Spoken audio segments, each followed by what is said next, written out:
Good day everyone!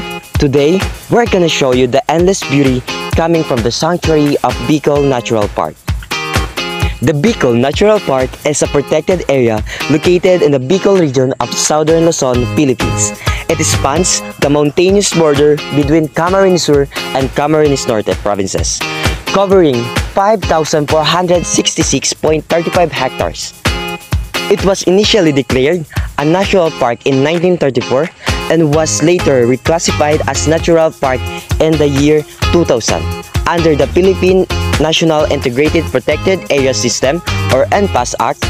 The park's elevation reaches 536 meters or equivalent to 1,759 feet above sea level.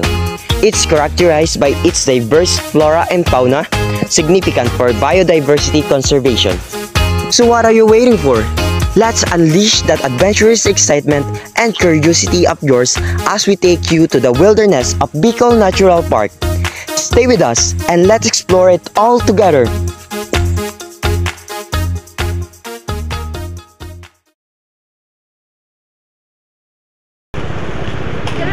Yung tinatawag na pinang-Bicolan. Ay, yung igabakan duman sa may ano? Yung nandun sa may... Ayan din. Iyo. Opo, yun pa din pala. Ayun. Yung maliit. Yung may bunga. Pwede po. Yung may bunga daw. Pwede daw po yung kakanon. Wait. Wait lang. Hinta po namin kasama na gawin yung dito. Siyang ano?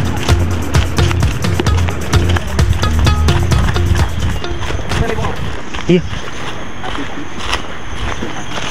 Ay, iyo baga art. Si Kulay. Kapag nito, nitong kabilang palm tree. Sa ang common kasi yung mga ganito lang tapos yung medyo malalaking Opo. o kaya yung parang saging. Iniiba ang dahon kay ni Sa Garot. Bicol Abigi kasi may ganito. Parang may mga partitions siya na Iyo. Sa dahon ano, may iba siya. Oh, digdi lang yung may hiling. Ano? scientific name. Ano po sir? Endemic eh. Endemic siya dito sa Bicol region. Ibig sabihin, Dito lang. nakita pa lang siya dito sa Bicol Natural Park tapos sa Mount Isarog yung bundok ng Naga. Mount Isarog. Abiki. Bicol Abiki.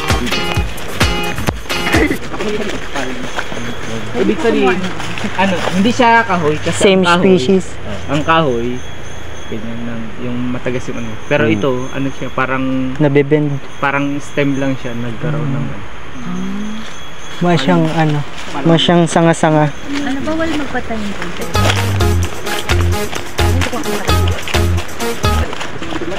Saan daw tayo? Papunta sa Lagoon ito, papunta sa yung sa may Sa Lagoon po. Lagoon itong kabila. Itong parang ano, iyan na lang.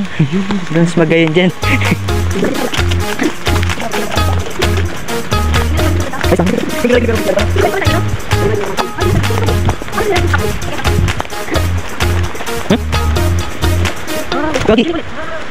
Ganda!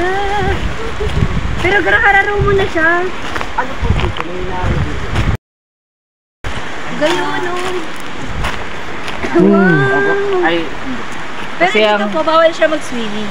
dito kasi sa part na ito, palibasa nasa baba na to ng part ng ano. Ang authorized lang talaga ng PAMI members, yung sinasabi ko sa inyo kanina yung mga kapitan tapos mayor, governor yung nag-approve.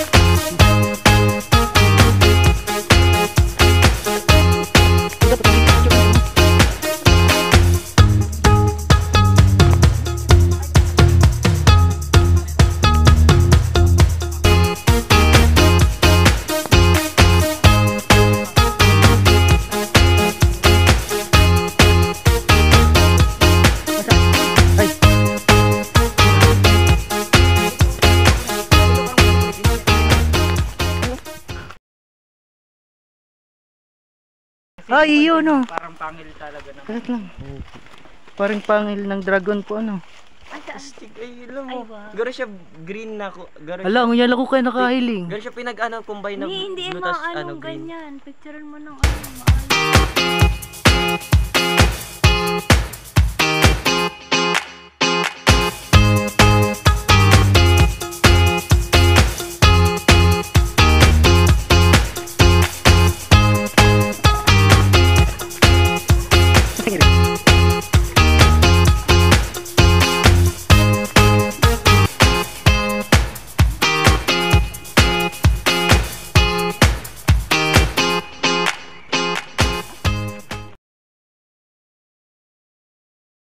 lang ng kahoy na to. Akasya? Uy, hindi yan ako. Ang tawag sa kahoy na to is isang bayaw. Uy. Philippine native trees na dito lang sa Pilipinas matatagpuan. Philippine native trees. Kaya siya tinawag na tangisang bayaw kasi yung katawan niya madulas yan. Kung may naka-encounter na kayo tinatawag na bayawa. Para ang history kasi kaya tinawag yan na tangisang bayaw. Nahihirapan siyang makitin kasi madulas yung katawan.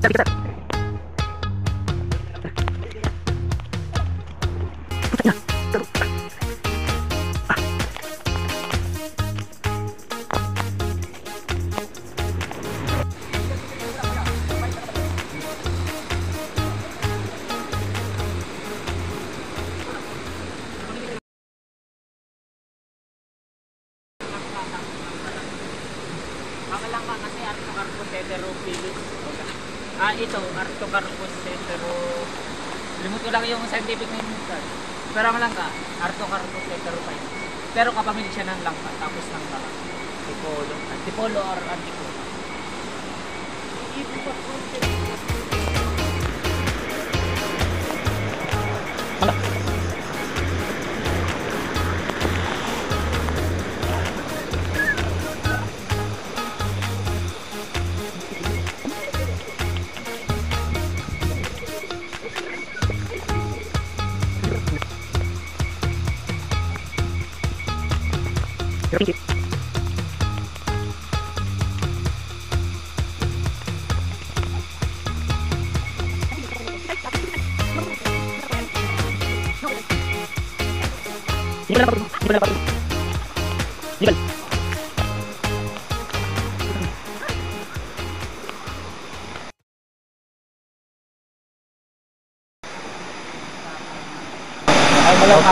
Tayo to.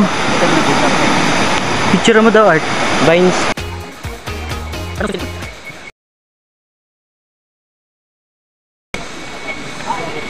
I-improve sila sa Sa laging... trading bag. Kasi million bag ang hanapin nito. Ano? Tumatakot.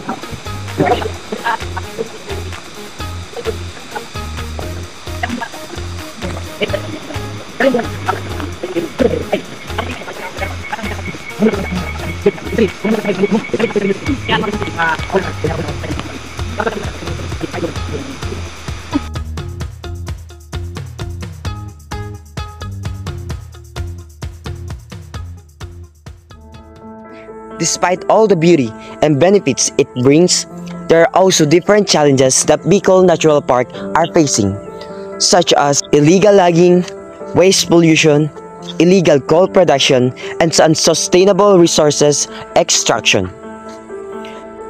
Protecting this treasure is our shared duty. By visiting responsibly, supporting local guides, minimizing waste, and respecting wildlife, you become part of its future. Together, we can ensure that Bicol Natural Park strives for generation.